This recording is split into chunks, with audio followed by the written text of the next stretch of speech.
Hi, ഞാൻ doctor Chacko ജോ കണ്ടോത്ത്. ഇവിടെ Rajagiri hospital കൺസൾട്ടൻ്റായി work ചെയ്യുന്നു. ഞാൻ ഇവിടെ ജനറൽ ലാപ്രോസ്കോപ്പിക് ട്രോമ ബേരിയാട്രിക് ഡിപ്പാർട്ട്മെൻറ്റിലാണ് വർക്ക് ചെയ്യുന്നത്. നമ്മൾ ഇന്നിവിടെ ഡിസ്കസ് ചെയ്യുന്നത് ഹെർണിയെക്കുറിച്ചാണ്. ഹെർണിയ എന്ന് ഉദ്ദേശിക്കുന്നത് കുടലിറക്കം എന്ന് പറയും. കുടലോ അല്ലെങ്കിൽ കുടലിനെ സംബന്ധിച്ചുള്ള കൊഴുപ്പോ അത് പുറത്തേക്ക് തള്ളി വരുന്നതിനാണ് ഹെർണിയ എന്ന് പറയുന്നത്. നമ്മുടെ വയറിൻ്റെ ഭിത്തി മസിലുകൾ ചേർത്ത് വെച്ചുണ്ടായതാണ്.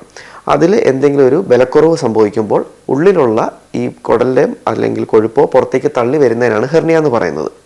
എന്തിനാണ് ഹെർണിയ സർജറി ചെയ്യുന്നത്? ഹെർണിയ നമ്മൾ ചുമയ്ക്കുമ്പോൾ തള്ളി വരികയും അല്ലാത്ത സമയത്ത് ഉള്ളിലേക്ക് കയറി പോവുകയും ചെയ്യും. പേഷ്യൻ്റ് യാതൊരു ബുദ്ധിമുട്ടും കാണത്തില്ല, ഇങ്ങനെ ഒരു തള്ളിച്ച് മാത്രമേ കാണത്തുള്ളൂ. പക്ഷേ എന്നാലും നമ്മൾ സർജറി എന്നുള്ള രീതിയിൽ അഡ്വൈസ് ചെയ്യും. എന്തിനാണ് അത് ചെയ്യുന്നത്? ഹെർണിയ പുറത്തേക്ക് തള്ളി വരികയും ചെയ്യും, ഉള്ളിലേക്ക് കയറി പോവുകയും ചെയ്യും. പക്ഷേ ഒരു സാഹചര്യത്തിൽ ചിലപ്പോൾ അത് പുറത്തേക്ക് തള്ളി വന്നിട്ട് ഉള്ളിലേക്ക് കയറി പോകാത്തൊരവസ്ഥ വരും. അതിന് നമ്മൾ ഇറെഡ്യൂസിബിൾ ഹെർണിയ എന്ന് പറയും. അപ്പോൾ രോഗിക്ക് ഒരു വേദന വരാൻ സാധ്യതയുണ്ട്. ഒരു പക്ഷേ പുറത്ത് ഇരിക്കുന്നത് കുടലുമാണെങ്കിൽ അത് കുടൽ കുരുങ്ങി നിൽക്കാനുള്ള സാധ്യതയുണ്ട്. അപ്പോൾ അതിന് ഇൻറ്റസ്റ്റൈനൽ ഒബ്സ്ട്രക്ഷൻ അഥവാ കുടൽ തടസ്സം എന്ന് പറയും. അങ്ങനെ കുടൽ തടസ്സം വരികയാണെങ്കിൽ അമിതമായിട്ട് വയറ് വീർക്കുകയും ഛർദിയും ഒക്കെ വന്ന് രോഗി എമർജൻസി വരാനുള്ള സാധ്യതയൊക്കെ വളരെ കൂടുതലാണ്.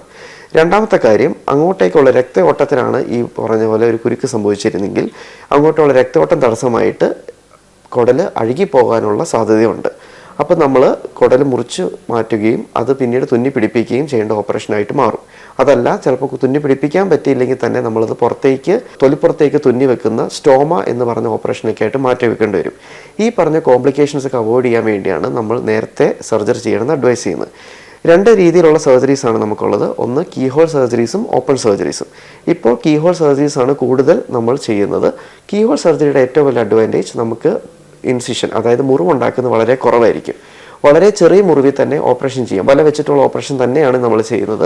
അതിൻ്റെ ഏറ്റവും വലിയ അഡ്വാൻറ്റേജ് പറയുന്നത് നമുക്ക് നേരത്തെ നമ്മുടെ കാര്യങ്ങൾ, അതായത് റെസ്റ്റ് കുറവായിരിക്കും. ഓപ്പറേഷൻ കഴിഞ്ഞിട്ടുള്ള റെസ്റ്റ് വളരെ കുറവായിരിക്കും. നേരത്തെ തന്നെ നമുക്ക് ജോലിയിൽ പ്രവേശിക്കുകയോ വീട്ടിലെ കാര്യങ്ങൾ ചെയ്യാൻ സാധിക്കും. ഇതാണ് ഏറ്റവും വലിയ അഡ്വാൻറ്റേജ് വരുന്നത്. കീഹോൾ സർജറിയുടെ അഡ്വാൻറ്റേജ് ആയിട്ട് നമ്മൾ പറയുന്നത്.